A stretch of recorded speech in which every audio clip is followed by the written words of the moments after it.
On this week's podcast, I'm sharing from a condensed video I did about a year ago on Benjamin Lay. Now, there's three things about this guy that fascinated me when I first learned about him. Number one, he was so against slavery that he spilled red pokeberry juice that he had placed in an animal bladder on slaveholders in a meeting house, in a Quaker meeting house. Now, it wasn't just that intrigued me. It was when he did it. So that was the second thing that fascinated me about him. He did it when you could say he was basically 40 years ahead of his time. He's one of the earliest abolitionists in American history. So just think about what that means. And the third and final thing that intrigued me about him was the way he spoke. Now, he called slavery not just sin, but the worst sin. And he also used Christian terminology to condemn it, in the sense that it's as if he prophesied a bloody conflict coming to the nation if they didn't address it. This is what he says. Listen, I heartily wish we might be brought to see this sin as great and as dangerous as it really is, both in church and state, in ministers and hearers, that we might with one accord, by fasting and prayer, in spirit and in truth, night and day, in public and private, seek to and beseech the Almighty Lord of heaven and earth, that he would be pleased to assist us with strength and courage to make war with and engage against so capital an enemy that is so dishonorable to God and all true religion, destructive to government and mankind in general. Let's dive right in. The Smithsonian Magazine recounts one radical episode where Benjamin Lay, at a Quaker meeting in September 1738, unleashes on his fellow Society of Friends members.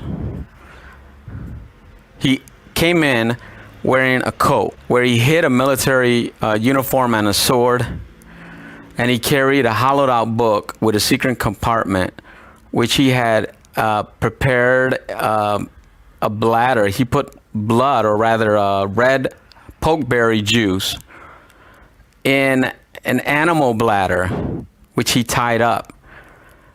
And then he stood up at some point in the meeting in a loud voice, proclaiming God Almighty respects all peoples equally, rich, poor, men, women, white and black alike.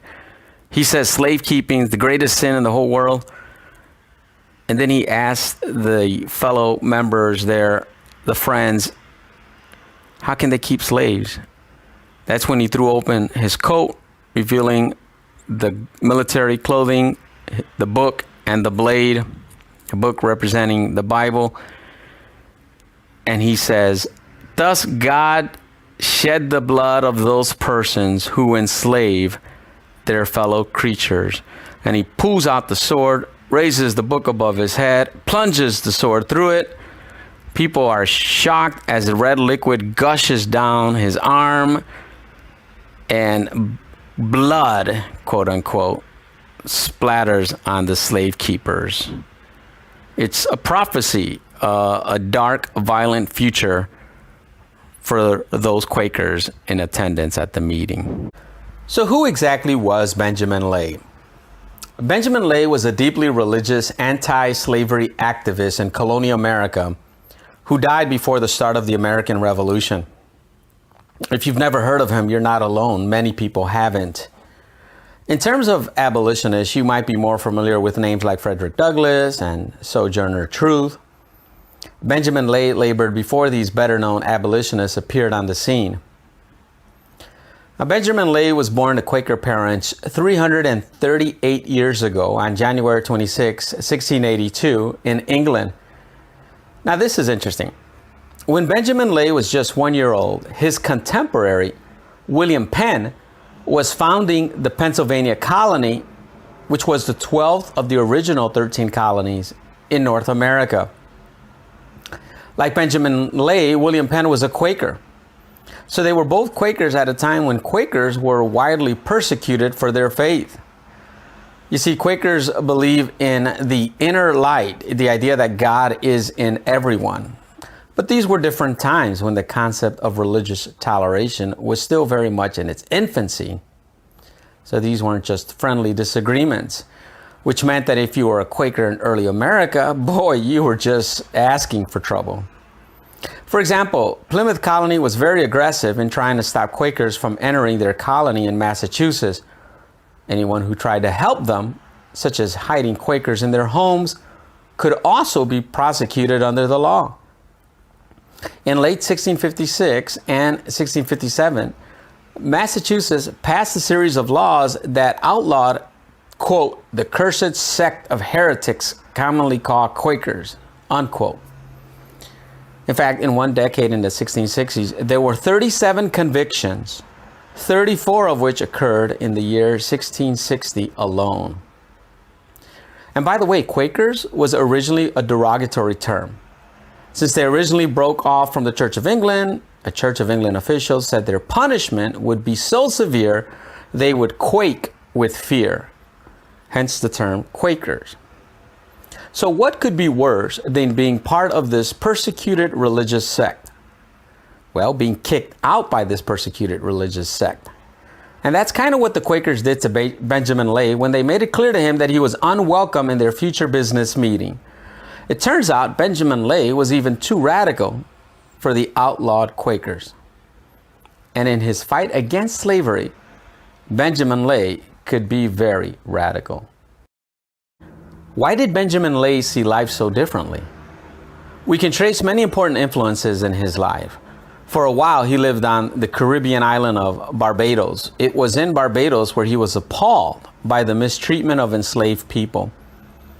As a seaman, Benjamin Lay was also shocked by the stories told by other sailors on the numbers of Africans who died before they could complete the transatlantic voyage.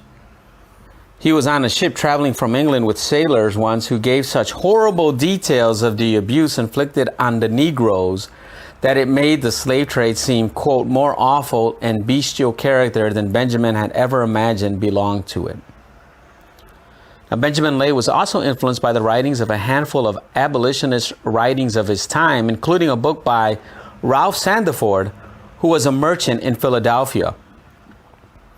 Now, Sandiford's book was titled A Brief Examination of the Practice of the Times, and it was published in 1729. Ralph Sandiford wrote, "What greater injustice can be acted than to rob a man of his liberty, which is more valuable than life, and especially after such a manner as this, to take a man from his native country, his parents and brethren, and other natural enjoyments, and to sell them?" Sandiford then goes on to call the slave trade evil. He rejects the contemporary argument that slavery is a good way to bring the Christian gospel to the heathens. That's just wrong, he says, because he states the slave trade is causing the name of God to be profaned. In fact, slavery does not help to spread the gospel of Christ among non-Christians, Sandiford argues, because slavery contradicts the gospel of Christ. He reserves his strongest criticism for the quote-unquote Negro masters, calling them out because they pretend to be sons of God. They're not. They're fake. Why? He cites Old Testament book of Exodus, chapter 21, verse 16, and says, quote, "The law of God expressly forbids either the stealing of men or the receiving of them under the penalty of death." And he goes on and on like this in his book, citing numerous passages from both the Old and New Testament to support his claims. The Bible, in other words, considers slavery a sin.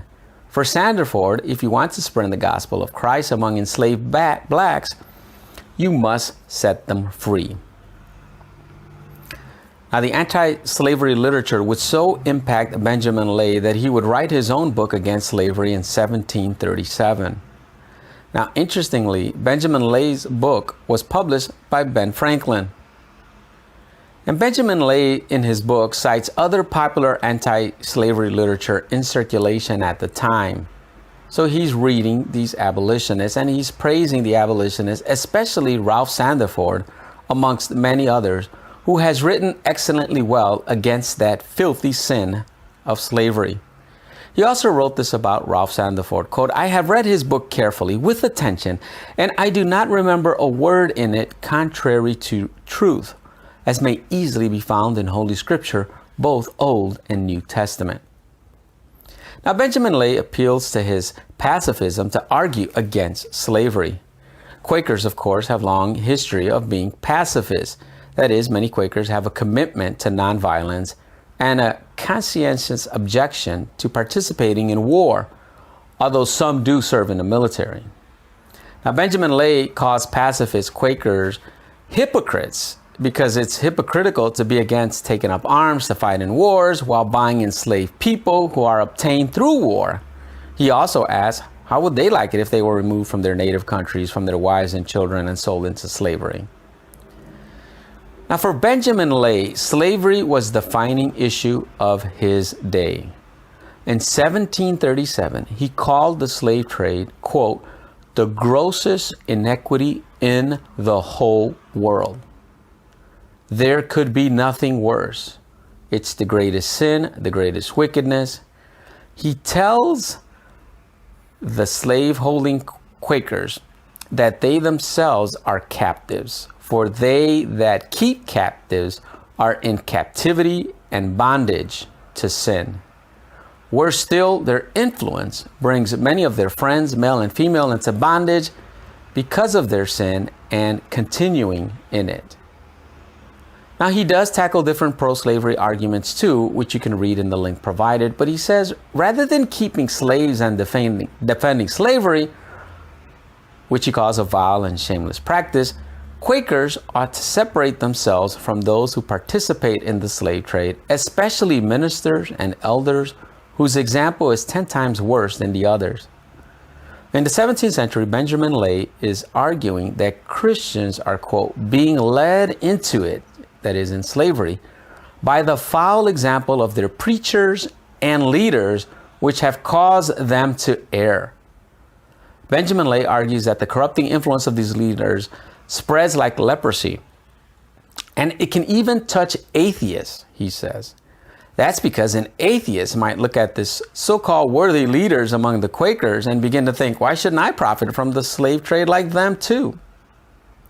He states that it is most lamentable to think how in taking Negroes out of Africa and selling them here, that which God has joined together, men do boldly render asunder. Men from their country, husbands from their wives, parents from their children. How horrible is the uncleanliness, mortality, if not murder, that the ships are guilty of that bring great crowds of these miserable men and women. His anti-slavery book is published nearly 40 years before the Quakers officially declared that participation in the slave trade among their members was wrong. But just to further emphasize just how far ahead of his time Benjamin Lay was, consider that his book was published before America abolished the transatlantic slave trade in 1808. And he includes in his book a hope and a warning. Now keep in mind, this was written nearly 40 years before the Declaration of Independence in 1776. 40 years before that. Quote, "I heartily wish we might be brought to see this sin as great and as dangerous as it really is, both in church and state, in ministers and hearers, that we might with one accord, by fasting and prayer, in spirit and in truth, night and day, in public and private, seek to and beseech the Almighty Lord of heaven and earth, that he would be pleased to assist us with strength and courage to make war with and engage against so capital an enemy that is so dishonorable to God and all true religion, destructive to government and mankind in general." Perhaps he was a maniac, as one historian called him. Or perhaps he was way ahead of his time with a warning for early America. For though his little stunt with the blood and the talk of a day of judgment coming upon slaveholders was considered extreme, the words seem eerily prophetic, foreshadowing a time when this peculiar institution would plunge the American nation into a bloody 4-year civil war.